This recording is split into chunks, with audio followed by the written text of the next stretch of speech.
like to welcome everyone to our talk today, especially our speaker, Professor Hein, who's from Leiden University, and he's speaking on competing risks. Right. Yeah. So I should first share my screen. I should have done that before, of course. Fingers crossed you're able to. Okay, let's see. That's the screen. Let me make it full screen this. Can you see it now, the slides full screen? Very good. Right. Okay. Yeah, so like this is like to stress first joint work with Peter Austin, who's in Toronto, Canada, and Ewart Steierberg, who's actually the head of our department. So he is a colleague also working at the Department of Biomedical Data Sciences of LUMC, Leiden University Medical Center. That's where I work. So the problem I'd like to address is the problem of the total failure probability exceeding 1 for the final gray model. And so what I plan to do is first to give a short, a very short, general review of competing risk models, in particular how the fine and gray model came to be, more or less, and then discuss the problem and go with the rest of my talk. So actually, the paper I'm going to talk about has already been published. I see that's already actually 2 years ago, but I still like to talk about it. It remains a topic that is, I think, of interest. So competing risk in general. So the context is a survival analysis. Where people can fail because of multiple causes, not one, but multiple causes, and they're mutually exclusive. So you think of you have at risk for dying of one cause and dying of another cause, and the first of these to occur is the thing that you observe. So examples of competing risks is where you could be interested in the death due to a certain disease. You have patients with a disease, and those patients could die because of that disease, and they could, of course, also die of other causes. So if you're interested in death to a disease of interest, then the death due to other causes makes that you cannot observe the death due to the disease. So it's a competing risk. And another example is after treatment of a surgery of a tumor, for instance, or in the case of hematological studies, you can have that the disease comes back, a recurrence or relapse of disease, and you can also die without that happening. And if you die before your disease recurs, that's then a competing risk. So that's also a very common situation. So these situations of competing risks are quite common. And there are two ways of thinking of them, at least in terms of regression models. So we're also in the situation that we have certain covariates, and we're interested in how these covariates influence the probability of dying of disease of interest, and also the probability of dying of the other cause. So one way of looking at this is as a multi-state model. So all patients enter at time 0. They start out in a state where they are still fine, alive, while they are patients. So usually they're not completely fine, but they are treated, for instance. And so they start out with where they are event-free. And then two things can happen. They can die of cause 1, for instance. Then they go to this state as 1. Or they can die of another cause, and then they go to state 2. I'm going to, in the whole talk, restrict myself to two causes of failure, but many of the things also extend to 3 or 4 or 5 causes of failure. So, but think of it as dying of cause 1 and dying of cause 2. And then basically you have 2 hazards instead of standard survival analysis where you only have 1 hazard. Now you have 2 hazards. The hazard of dying of cause 1 and the hazard of dying of cause 2. They're called alpha 1 and alpha 2. So those hazards represent the rate at which a subject is moved out of state 0 and either to state 1 or to state 2, dying of cause 1 or dying of cause 2. So 3 states, and everyone starts in state 0, and state 1 is the absorbing state of risk 1. So if you're on state 1, you cannot leave that state, sorry. That's the risk of interest. And state 2 is the competing risk. That's also an absorbing state. Once you have died of cause 2, you cannot undie again, and also not die of another cause. So we have got these 2 transition rates, and those are called cause-specific hazards. So they are the instantaneous risk, given that you are still alive at time t, that you make a transition from being alive to dying of cause 1 or dying of cause 2. So these are the instantaneous rates, and on the other hand, we have the longer term probabilities. That is actually what we are interested in the end.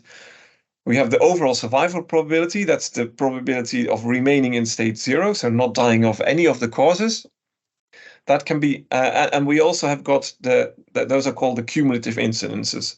So the probability over time of having reached state 1 or having reached state 2.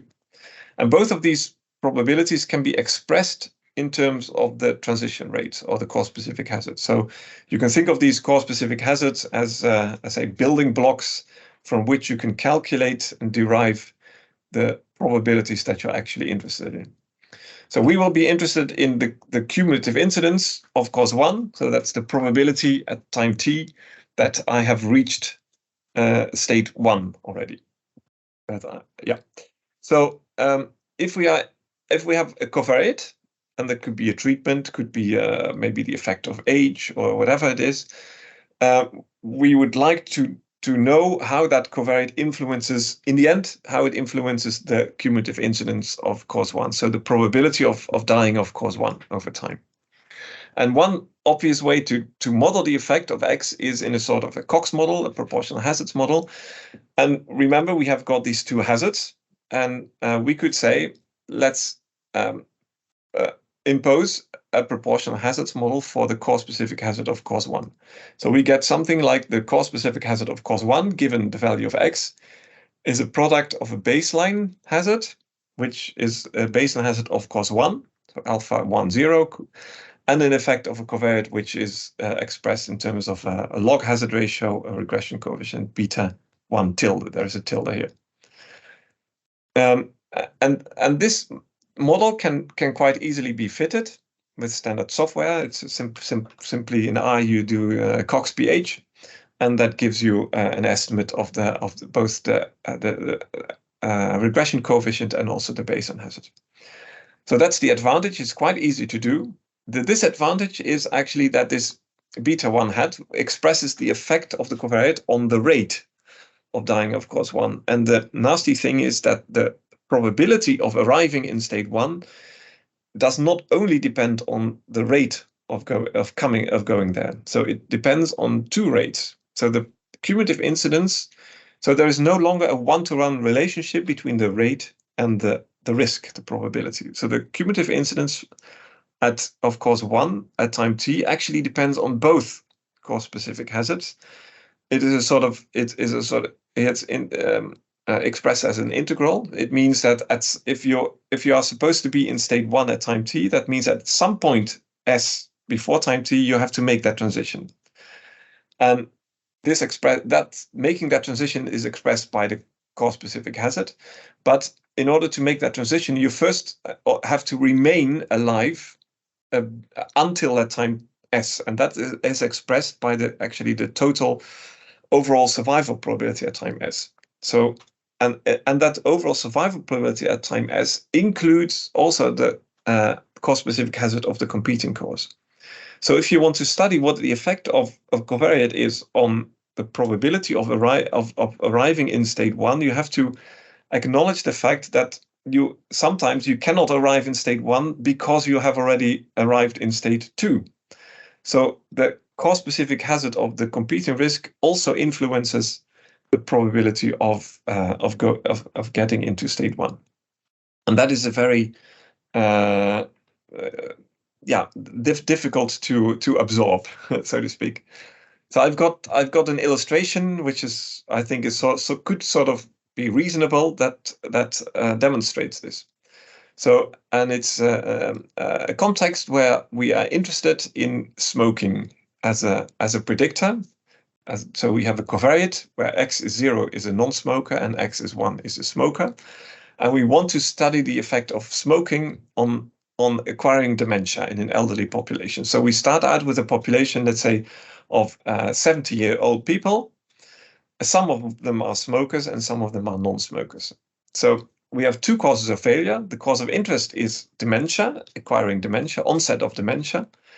But we have a competing risk of death. They are older people, so they might die before they actually get acquire dementia. So if we have a cause-specific hazards model, we would have a cause-specific hazard model for cause 1, where we have a baseline hazard and the effect of a covariate. And I'm just simply taking some numbers here, constant baseline hazards with a rate of, say, 1% per year or so for acquiring dementia, and 2.5% per year to die. Constant. Of course, in reality, it's not constant. The death rate will increase as age increases. The time scale is age, by the way. And importantly, we have the effect of the covariate smoking, which is slightly positive for dementia and largely positive for death. So think of lung cancer. If you smoke, you have a much higher rate of dying because of lung cancer. But you also have a slightly higher rate of dementia. So the cause-specific hazard rate of dementia is positive, meaning that the hazard ratio is 1.051, actually, to be more precise. So that means that if you compare two persons, both alive and without dementia, and one is smoking and the other is not smoking, the smoker has the higher instantaneous rate of acquiring dementia. So smoking is bad for acquiring dementia. So this is the effect on the cause-specific hazards, where we usually work with. So from that, we can take all the mathematical formulas and calculate what are the cumulative incidences. There's a formula here that is sort of where I fill in all the numbers. For the non-smokers, we take the baseline rates. And for the smokers, we do the same thing, same calculations, basically, but we multiply with the hazard ratios. So the baseline rate here is 0.01 for the smokers of dementia. It's 0.0105, etc. And for dying, it's 0.025. And then we have to multiply by the hazard ratio, and that gives us a much higher mortality rate. So, and from those, we can calculate the cumulative incidences of cause 1 and cause 2 for the smokers and for the non-smokers. So here's the result when you do these calculations. On the left, you see the non-smokers, and on the right, you see the smokers. And what you see in each of the plots is a stacked probability plots. So at each point in time, at each age, you either have acquired dementia, or you have died, or you're still alive and dementia-free. Those are the three possibilities. They are mutually exclusive, so they add up to 1. So here you have the total probability, and basically the distances between the curves are the probabilities that we are interested in. So the lower one is the cumulative incidence of dementia. The distance between the lower and the upper curve is the cumulative incidence of death. That increases over time. Both of these increase over time. And here we have the probability of still being alive and dementia-free. In the beginning, it's 1, and it decreases over time. So that's on the left in green for the non-smokers, and on the right in red for the smokers. So the most obvious thing that we see for the smokers is, of course, the probability that they have died over time is much larger. And that makes sense because the hazard ratio was also higher. So we had a hazard ratio of slightly more than 2. So more people die among the smokers.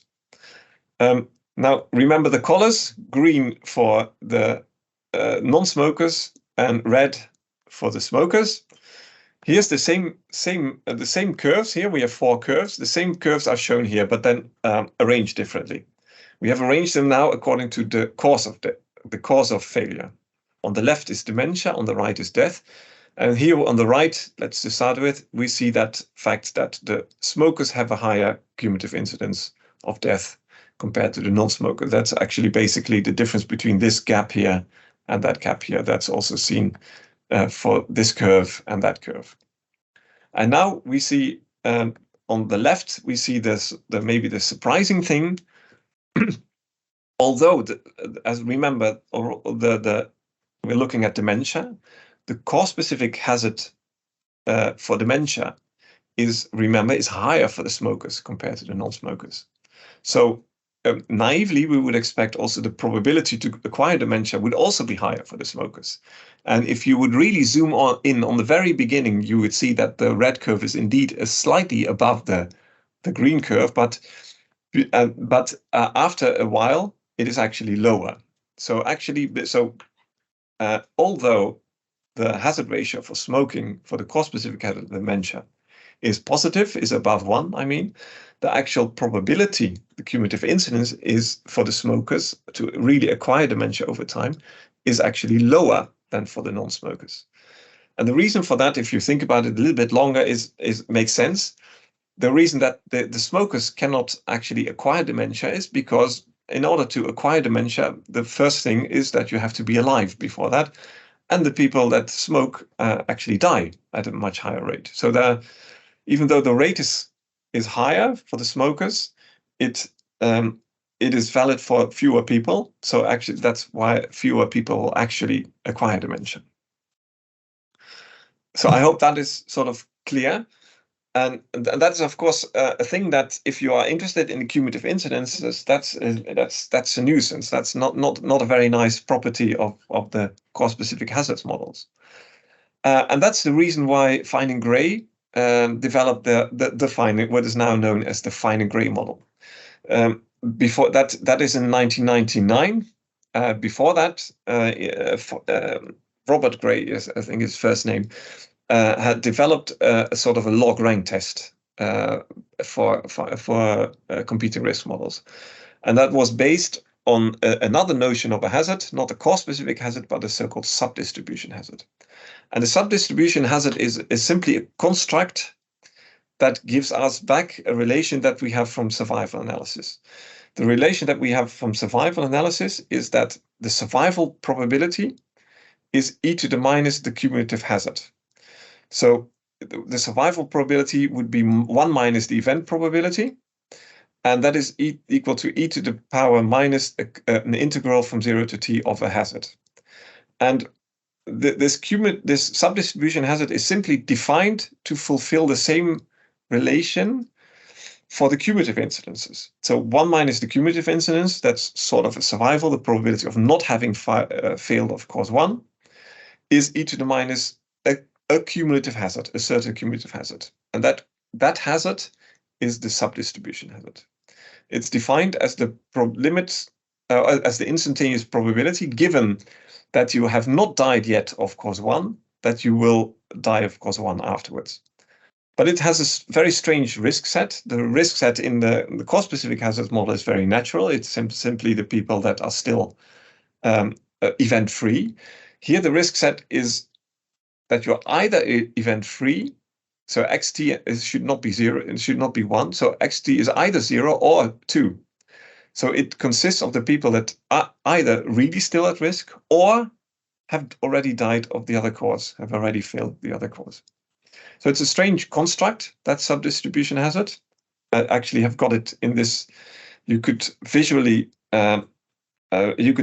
it in this way, where you have the state of being still alive and event-free, the state of having failed of the competing risk, and the state of interest, basically. And that subdistribution hazard is the rate from these combined states to the state 1. That is a way that you can think of it. And the Fine and Gray model uses that subdistribution hazard and imposes a proportional hazard model for the subdistribution hazard.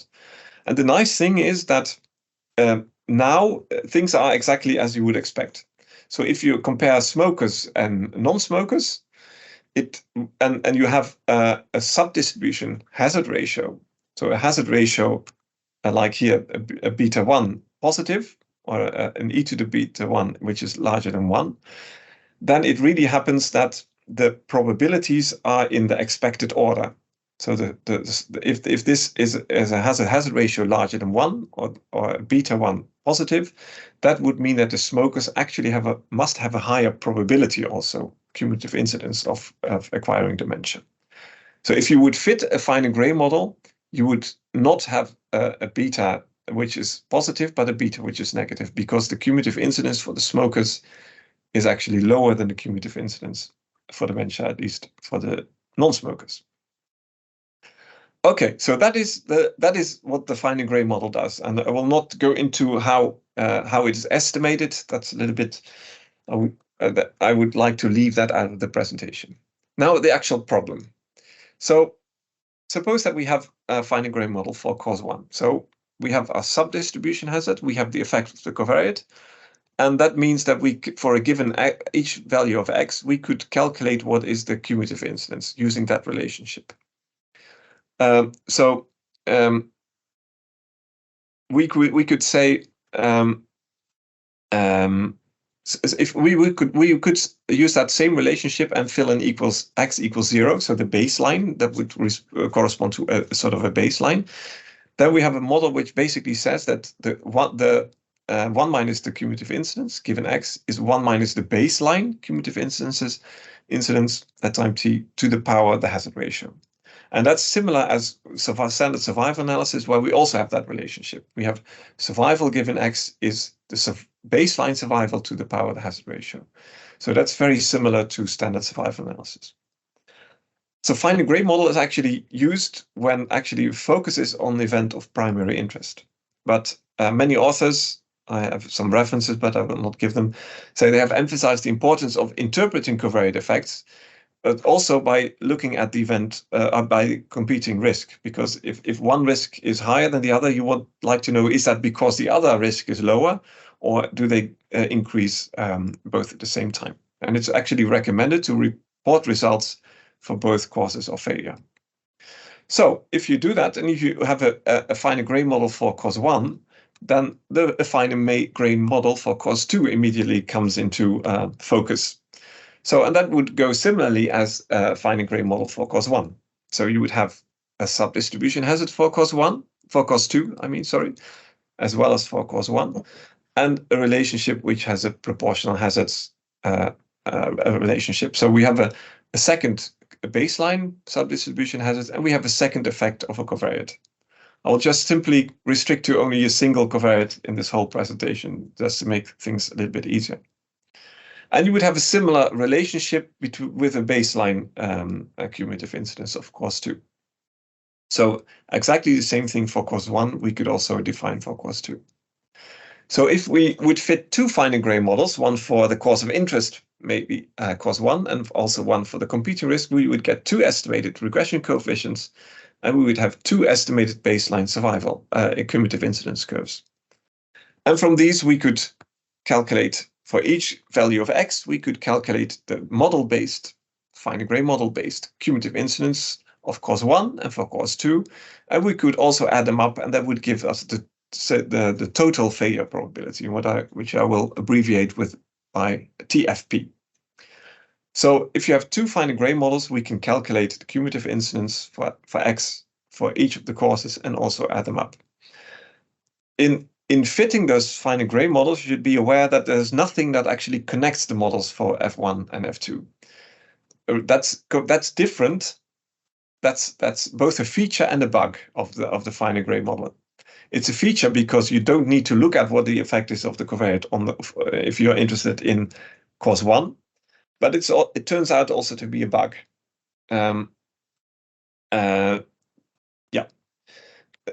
And actually, since the 2 endpoints are modeled separately, the results do not have to be consistent. That is a quote from the competing risks vignette in R from Territano. In particular, actually, there's nothing that actually restricts the total failure probability to remain below 1. And actually, that potential problem is not unexpected. It is maybe to be expected. It's also not unknown, but it's actually rarely reported, maybe even never. I have still only, even though I've worked on this 2 years ago, I still know of only one documented case where this is actually reported, and that's the competing risk and multi-state modeling vignette of the survival package in R by Territano. But if people are aware of others, I always say would like to know. So intuitively, you would then say that this problem of fine and gray model-based total failure probability given x that it's larger than 1, that will probably only occur if almost everyone has some event over time, and or if the effect sizes of the covariates are large. But is that really true? And how big of a problem is this anyway? Okay, so that is the question that we addressed. So enter Peter Austin, who had actually data and who was interested in this problem and actually contacted me about this. The data that he was considering was data that he came from Toronto, Ontario, Canada, of almost 10,000 patients with heart disease, diagnosis of AMI, acute myocardial infarction. And they were interested in time to death with until 5 years, administrative censoring at 5 years. And they were interested in death due to two causes, either to cardiovascular causes, that's the disease of interest, basically, and other causes, so non-cardiovascular causes. And the total number of failures of death of these two causes was a little bit more than 2,000 and a little bit more than 1,000 for the two causes. So actually, keep in mind that this is only about 1/3 of the people that actually have an event. So that does not correspond to, you think that this would play a role when the risks are really high and close to 1. That is certainly not the case here. There are many predictor variables. I will not mention them all. I will mention them actually none of them.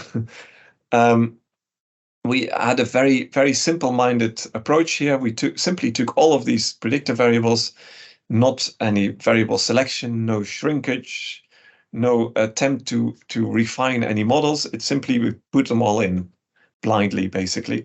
The purpose was not to make a good model, but the purpose was to illustrate discrepancies between the cumulative incidence probabilities. So we were not interested in actually in finding a good model.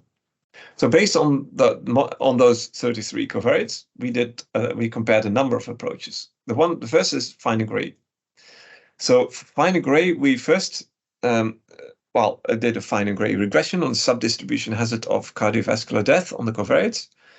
Only one cause considered here so far, and that single model was used to obtain estimated cumulative incidence functions for each of the subjects, about 10,000 subjects in the sample, at 1 year, at 2 years, until 5 years. And we did exactly the same analysis also for the other cause, for non-cardiovascular death.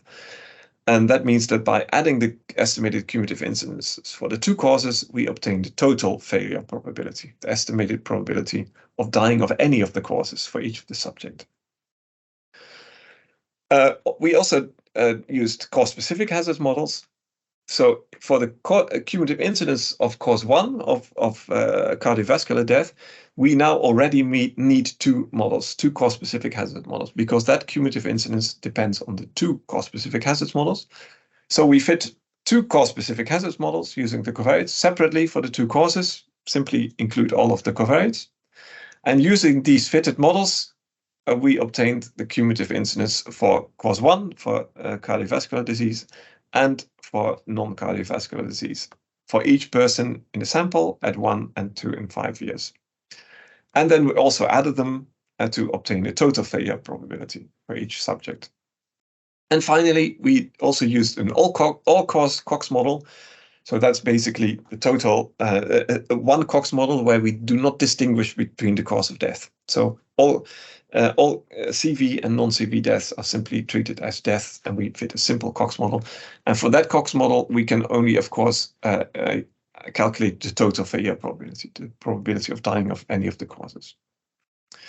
So here you see the results, basically, of doing this. So let me guide you through this busy graphs. So on the top row, you see two causes of death. And the two causes of death, we have fitted a cause-specific hazards model and a fine and gray model. So the cause-specific hazards model risk for the cumulative incidence is on the x-axis in both cases, actually. And on the y-axis, we see the difference between the cause-specific hazards model risk and the fine and gray model. So it's very similar to a Bland-Altman type of plot. Only you would have an average here, but here's a difference. These are actually the sort of the limits of agreement. So where you see that most of the variability falls within, and you see actually that the difference is on average about 0. The blue line is a sort of lowest line. it's more or less constant. There's more variability in the beginning, less variability in the beginning because the risk is very low, and it increases a little bit towards the end. But nothing much that can be seen from these plots. They more or less coincide, but occasionally there are large differences between the two model probabilities. And the bottom row is concentrated on the total failure probability. And on the x-axis, you see the Cox results. So in the Cox model, for each of the 10,000 patients, we calculated the model-based probability of dying within 5 years, and also here. And on the y-axis again is a difference. It's the difference between the total failure probability obtained from the cause-specific hazards minus the total failure probability obtained from the Cox. And on the left, you see that the differences are small. The two red lines are very closely apart. On the right, you see that the differences are much larger. On the right is the difference between the fine and gray total failure probability and the Cox total failure probability. The differences are much larger. That's one thing to notice. And also towards the end, something strange is going on. That is the case where the Cox model predicts a probability close to 1 of dying. And if that happens, for those patients where that happens, it turns out that the total failure probability from the fine and gray model is actually even higher than that. The differences tend to be upwards. So for those cases where the Cox model predicts almost certainly the person will die, the fine and gray model will predict even possibly a probability even higher than 1 that the person will die if you add up the two cumulative incidence probabilities. And the boundary between larger than 1 and smaller than 1 is this purple line here. So if the Cox model would predict 0.60%, then for the fine and gray model prediction to be larger than 1, the difference would have to be 0.4, because 0.6 plus 0.4 is 1. So that's why this goes down here slowly, this rate. So you see at this upper end, you see quite a number of people for which fall above this purple line, so for which the total failure probability is larger than 1. So from this picture, we conclude that there was a non-negligible proportion of subjects for whom the estimated probability of all-cause mortality derived from the two fine and gray models exceed 1. And we refer to this as TFP larger than 1, so the total failure probability exceeding 1. And for the 10,000 patients that we have in our sample, that percentage was almost 5%. So actually, when I first saw this, I must admit I was very surprised. I was not surprised that it happens occasionally, but the extent to which the percentage of subjects for which this happened really did surprise me. Keep in mind that only within 5 years, only 1/3 of the patients had died. So you would have to have huge effects or something for this to happen. And actually, 5% is really a lot, I think, for this to happen. So the paper explored the characteristics of the subjects for which this happens. And not surprisingly, those were the subjects with the higher positive linear predictors for either cardiovascular death or non-cardiovascular death. So here you see this. Again, each dot is a person in the sample. For each of the person in the sample, we calculated the linear predictor for the cause 1 and the linear predictor for cause 2, and they are plotted together. And the blue is where the total event probability is still okay, less than 1, and the red is that's the ice on the ice cream. This is the cone of the ice cream. The ice cream is where the total failure probability is larger than 1. So that happens when basically this exponent and that exponent are both rather high. So to get a little bit more basically feeling so when does it happen? How often does it happen? And do we need to worry about it? I'm simplifying things a little bit and look at this from a more fundamental point of view. So we take actually a covariate X which has a normal distribution. So think of this as age or something like this, which has been standardized with a 0 mean and unit variance. So X is a standard normal covariate, a covariate with a standard normal distribution. for that covariate, we have a Fine-Gray model for cause 1 and a Fine-Gray model for cause 2. And so to make the notation a little bit lighter, I fix one time point, say 5 years, for instance, and define the baseline cumulative incidence at 5 years to be P1, and the baseline for cause 2, the same thing, to be P2. So then the total failure probability can be written as the probability of failing of cause 1 plus the probability of failing of cause 2, which is 1 minus this thing here, which is 1 minus P1 to the power, and this is the base, is the hazard ratio of cause 1, and a similar thing for the hazard ratio of cause 2. So gamma kx is e to the power the beta k for cause kx. So I'm going to remove the dependence of this total failure probability on time, because it actually depends on time, but I'm considering a fixed time point. So the next figure will show a plot of this total failure probability against the value of x, against the value of the covariate. Well, I've taken the baseline baseline cumulative incidence probability of cause 1 and cause 2, both equal to 0.45. So we're actually close to we have high event probabilities actually in this case. And I'm considering two options for the pair of beta 1 and beta 2. Both have the same absolute value, 0.5. And in one situation, they have opposite signs. So if one increases, then the other decreases. And in the other case, they have the same sign. And then for this, given the values filled in and given the values of beta 1 and beta 2, we simply can calculate this total failure probability for each value of x. And that is shown on this picture. On the left, the opposite sign. On the right, the same sign. So for x is 0, we see that we get the sum of the baseline cumulative incidences, which 0.45 plus 0.45 is 0.9 basically. And it turns out that if you increase x and if you decrease x, in fact, one of the cumulative incidences increases and the other decreases, but the increase is higher than the decrease. So in total, the total failure probability will increase in this case. And it will increase and keep increasing and keep increasing. At some point, actually, it will start to decrease again, by the way. But at some point, it will reach the value 1 in this case.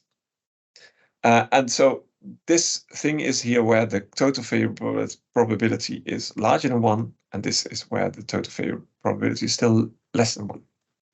For the same sign, we get that this problem does not occur. It never occurs when x is negative, because both cumulative incidences are decreased. But the downside is, of course, that when x is positive, both are increased. So you much more quickly enter into the realm where the total failure probability is larger than 1. So you could say actually that this is much more of a problem if you consider two causes where the covariate has a positive or negative effect on both causes. So when does this happen? So in the opposite signs happens when x in absolute value is large above a certain threshold. The value turns out to be 1.993. And if x would follow a standard normal distribution, you can calculate the probability that that happens. That is 4.6%.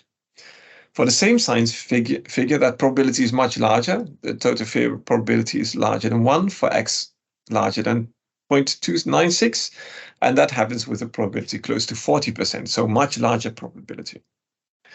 So for the next plot again shows some results where we again restrict ourselves to the where P1 equals P2, so the baseline cumulative incidences are the same, and the effect of the covariates are also the same in absolute value. And again, we have opposing and same sign.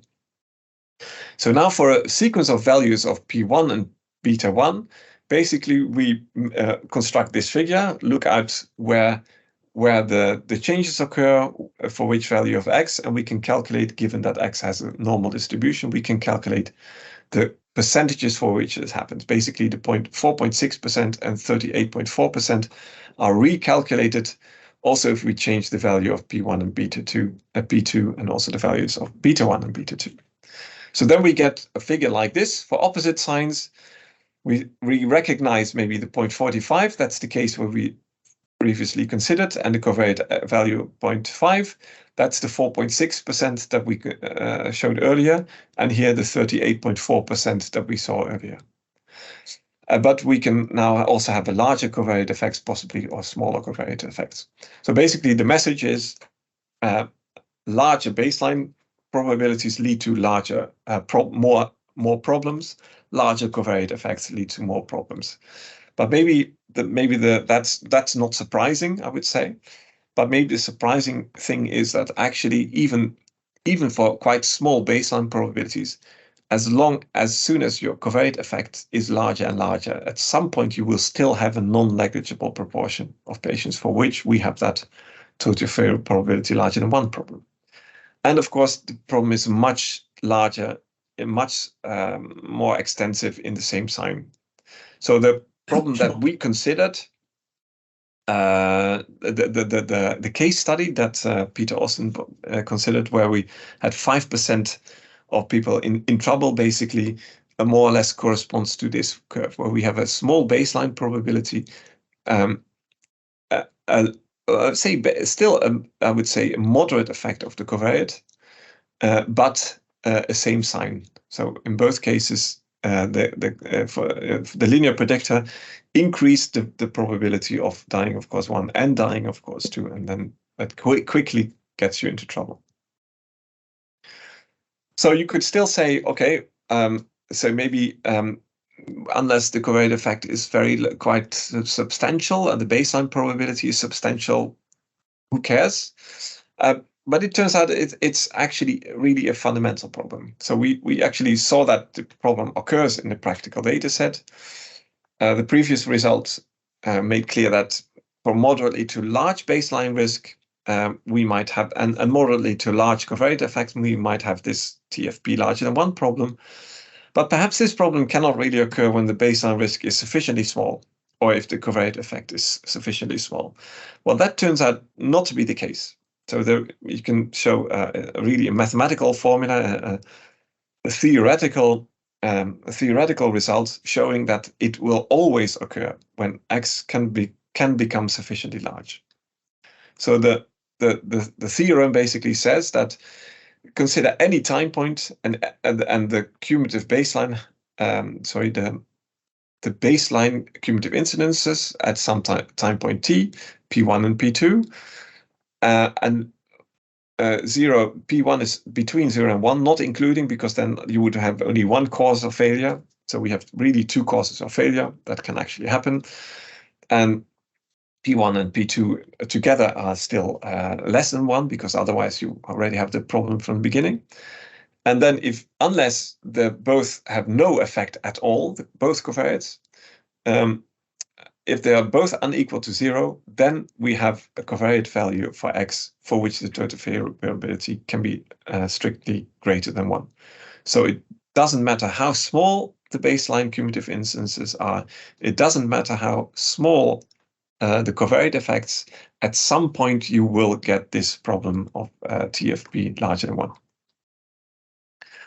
Okay, so that's some theory and then case study, etc.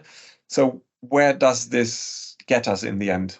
So first of all, the total failure probability being larger than 1 could well occur quite frequently in practice, but it is hardly ever reported in the applied literature.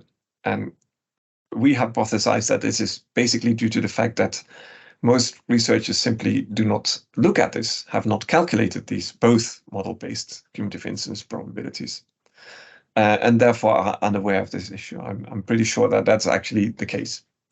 I'm still, when I give this talk, I gave this talk in November at the David Cox Memorial Session. And there I also asked the audience for examples of this, and a week later I got an email from one of the people in the audience, and she said that she had an example of 4 causes of failure, where she calculated 4 finer gray models for the 4 causes, calculated the total failure probability from the 4 cumulative incidences added up. And she noticed that actually she had something like 1% of the persons that actually had a total failure probability larger than 2, not even larger than 1, but larger than 2. So a 200% probability of dying in the end. So I think that's also very interesting.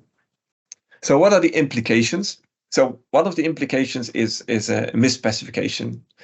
In case the fine and gray model for event 1 has been correctly specified, that implies that the fine and gray model for event 2 must be misspecified, at least in case X can become sufficiently large. Because for X sufficiently large, you will have this total failure probability larger than 1, and that means that one of the models must be incorrect. That has already been discussed, not in the context of the total failure probability larger than 1, but in a slightly more general context in the book by Biasman et al., which is about competing risk in multi-state models. It also implies, and actually that's the reason why I had this fundamental, I derived that fundamental problem, basically. I was trying to generate competing risks that follow a fine and gray model for both causes. And I started with an X which has a standard normal distribution, and it turned out that no matter what I did, there was always some problem with this. And so basically this result of especially of this fundamental problem, if you generate a large enough simulated data, at some point you will get into trouble and not being able to generate competing risk data that follow two fine and gray models. So as recommendations, I think it's important at least to be aware of this, say, internal inconsistency of the fine and gray models for two competing causes. They are agnostic of each other, so that leads to problems. Strictly speaking, when the covariate is unbounded, at least one of the two fine and gray models must be misspecified. That's good to be aware of. And practically, this may in fact not be a big issue, because it might only be for a small portion of people that you have this. But it's certainly recommended that if you do this, then carefully check the proportional subdistribution hazard assumption for both fine and gray model. We actually also recommend to calculate this total failure probability and to check and report whether and how frequently you have observed this problem. And actually, you could go a step further. You could even say that the limitations of the fine and gray model that we discussed here could argue for a reconsideration of cause-specific hazards to be preferred more widely, actually, in medical research with competing risks. So far, there is a sort of, an idea that if you are interested in etiological problems, in etiology, then it's better to use cause-specific hazard models. But if you're interested in prediction, it's better to use a fine and gray model. Well, this is sort of not sure whether I agree with this anymore in the light of these results here. Okay, and these are the references. This is actually the reference of the paper I've been discussing, so you can read it at your own leisure if you like. And thank you very much for your attention. Happy to answer questions. Wonderful. When I first read the fine and gray paper, I can't quite remember the date. I think it was 1999 or something like that. When I read that the model allowed people who were dead to be at risk of an event, I said to myself, there's something very odd about this technique, and I'm not going to use it until I understand it. Probably that's very wise. Yeah, I think so, and I think you've been very modest and circumscribed in your criticism of this, because there really is, as you have mentioned, a fundamental issue. I mean, it's like perhaps modeling a probability with a linear function, and finding that your estimates are out of the range that we usually accept for probabilities. And then we say to ourselves, well, we don't use models like that. Yeah. Fine.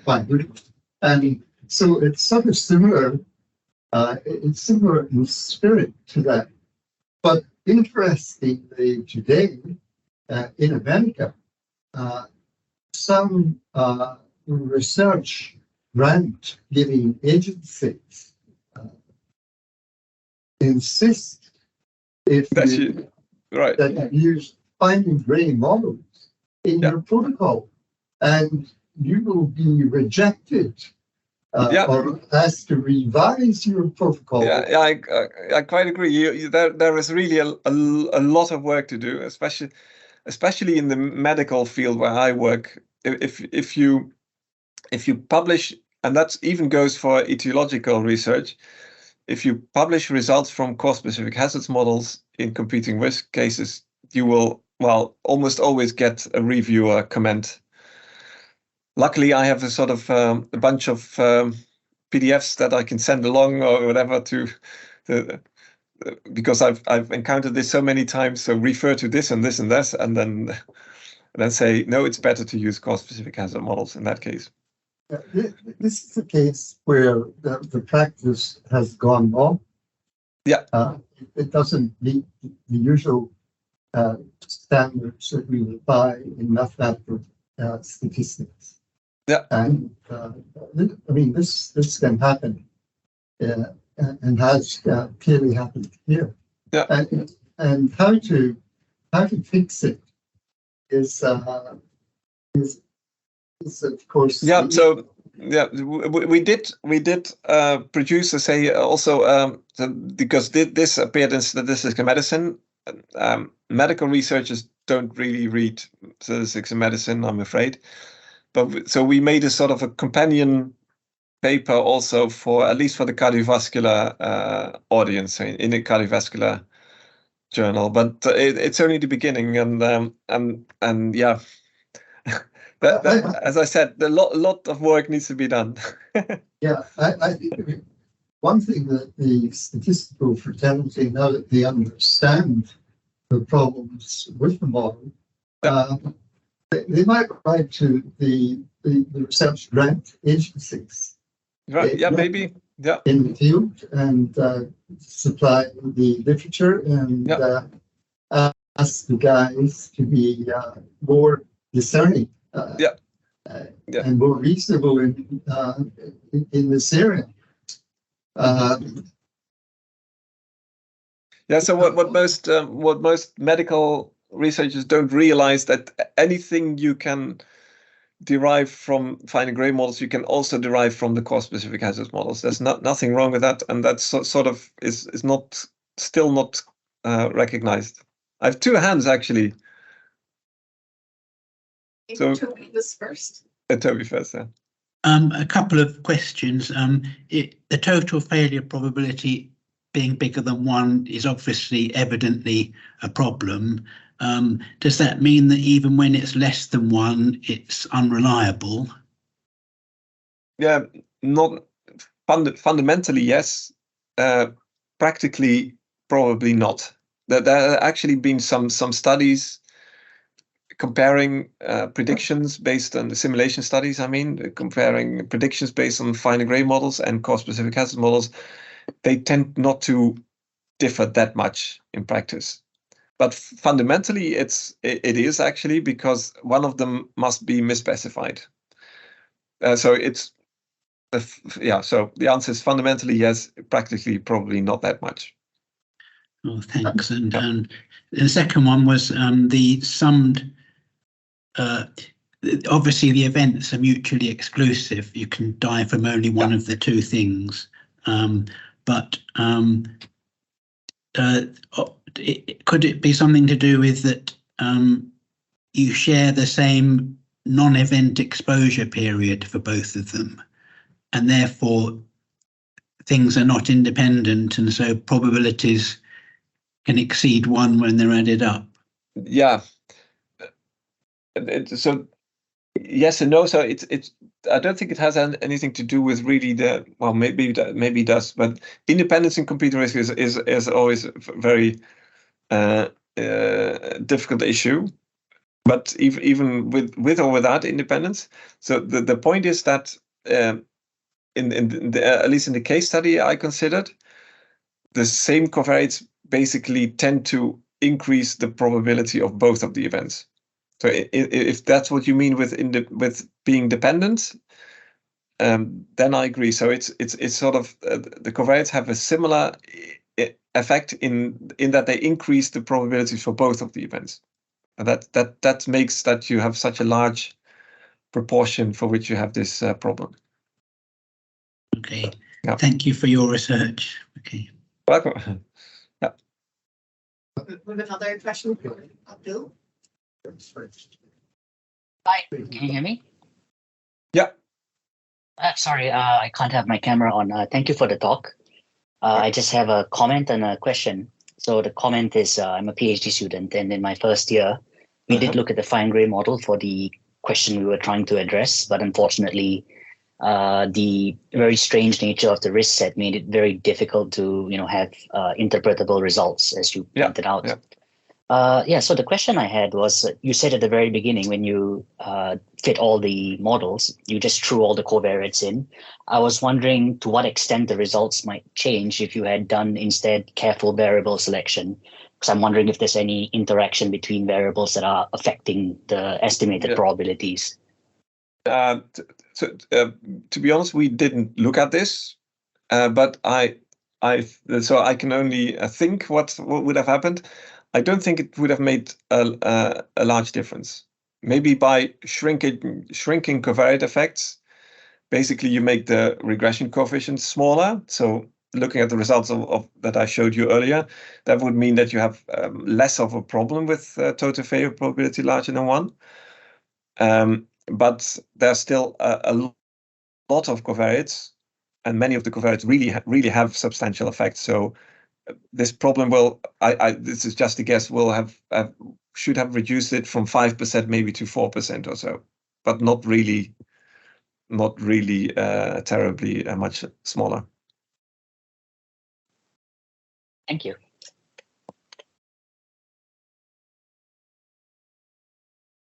Hi. Yeah. When Cox defined the steps and when we had Nelson and he was working on his estimator, and the idea of risk steps began to grow in importance in survival analysis. It seems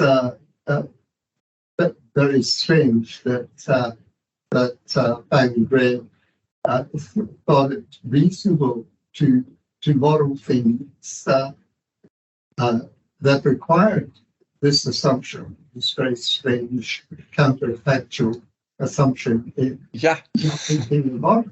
You think, given what we knew in 1999, that would have been a no-no?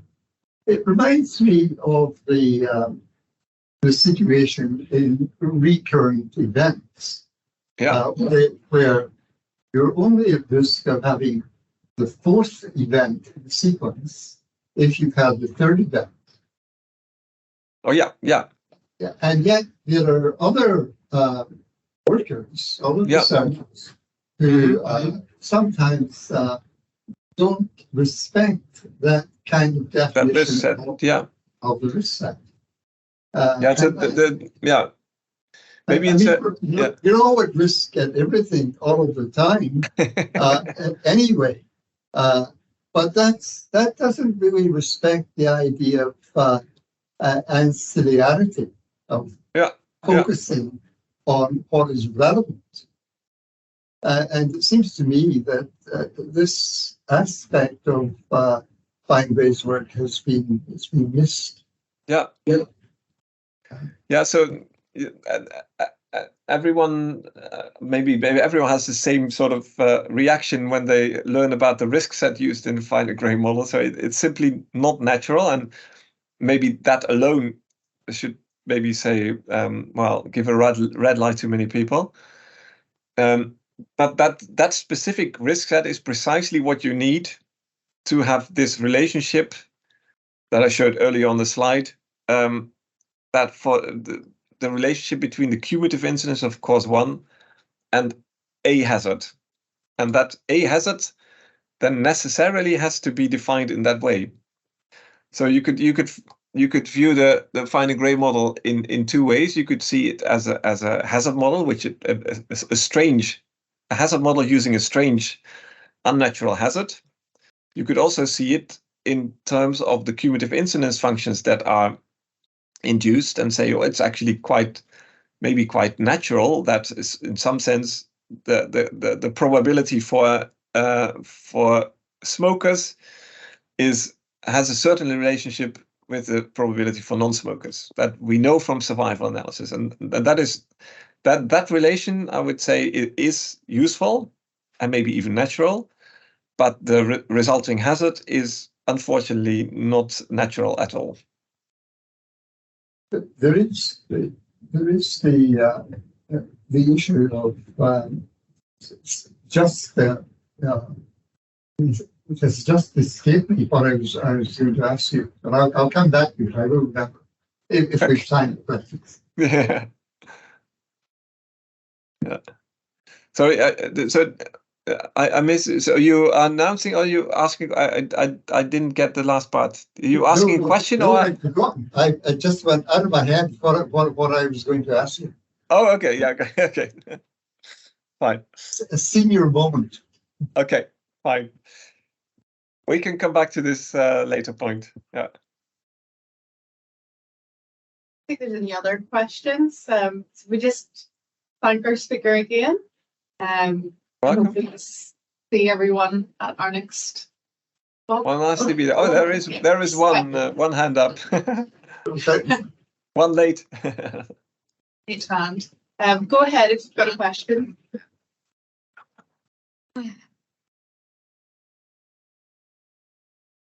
Yeah, it is here. Ah.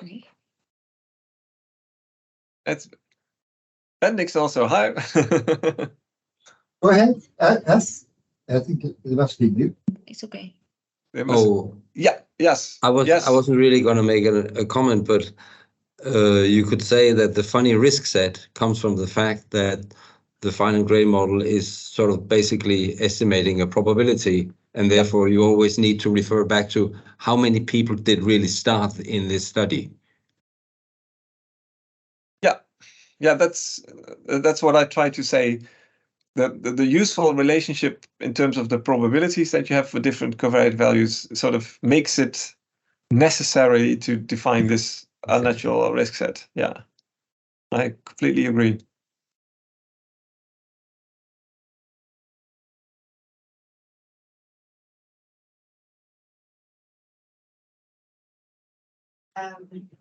Any other last minute questions?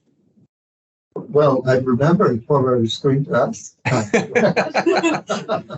There were two things. So the first thing was when Toby made the point about does it matter. I think in these days of precision medicine, I think if we're aiming to have a probability, I think it should have the